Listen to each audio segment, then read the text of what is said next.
22,65,000 টকা আত্মসাৎ কৰি ৰঙাঘৰৰ আলহী হ'ল প্ৰাক্তন অধ্যক্ষ ডক্টৰ নগেন চন্দ্ৰ দাস।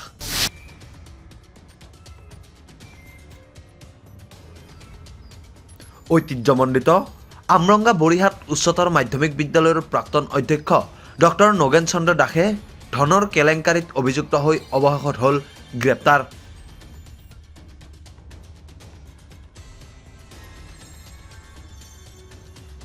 পলাশবাৰী আৰক্ষীয়ে যোৱা নিশা গ্ৰেপ্তাৰ কৰিছে প্ৰাক্তন অধ্যক্ষগৰাকীক। যোৱা নিশা মিৰ্জাৰ পৰা গ্ৰেপ্তাৰ কৰিছে ডক্টৰ নগেন চন্দ্ৰ দাসক। ইতিমধ্যে পলাশবাৰী আৰক্ষী থানাত IPC 420/406 ধাৰাত 443/24 নম্বৰত ৰুজু হৈছিল গোচৰ।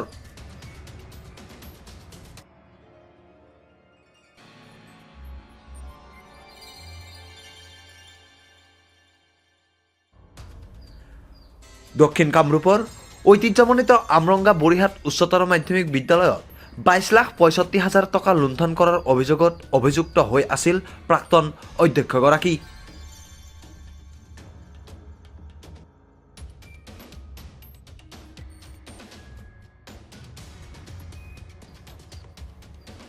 চৰকাৰী হিচাপত পোহৰলৈ আহিছিল এই লুণ্ঠন ৰাজৰ ঘটনা।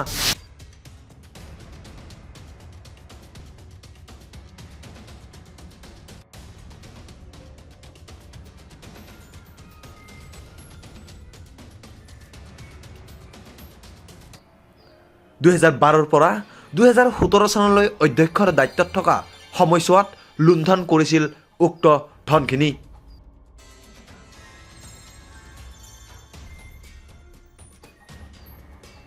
উল্লেখযোগ্য যে কিছুদিন পূৰ্বে মুখ্যমন্ত্ৰী ডক্টৰ হিমন্ত বিশ্ব শৰ্মাক বিদ্যালয় পৰিচালনা সমিতিৰ বিষয়ববীয়াই আবেদনৰ জৰিয়তে জনাইছিল সকলো কথা, আৰু মুখ্যমন্ত্ৰীৰ নিৰ্দেশত CM ভিজিলেন্সৰ কাষ চাপিছিল বিদ্যালয় পৰিচালনা সমিতিৰ লগতে বিভিন্ন দল সংগঠন।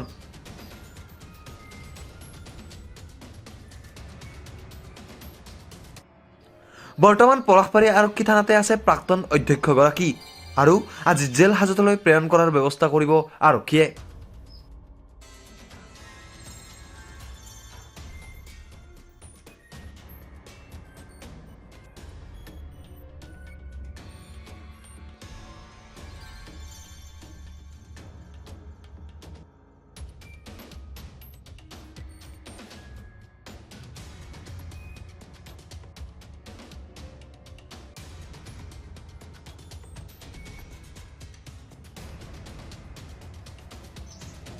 নিউজ ডেস্ক ৰিপৰ্ট, প্ৰাতঃ টাইম। অসমৰ সংবাদ জগতখনৰ বাবে এক সুখবৰ। নৰূপ নসাজেৰে প্ৰায় 30 বছৰীয়া অভিজ্ঞতা পুষ্ট সাপ্তাহিক কবচ পুনৰ এবাৰ ৰাজ্যৰ মাজলৈ। স্বত্বাধিকাৰী প্ৰণীতা কলিতাৰ দ্বাৰা প্ৰকাশিত আৰু অমৰজ্যোতি প্ৰিণ্টাৰ্ছ, গুৱাহাটী কমাৰ্চ কলেজৰ বিপৰীত ফালে মুদ্ৰিত।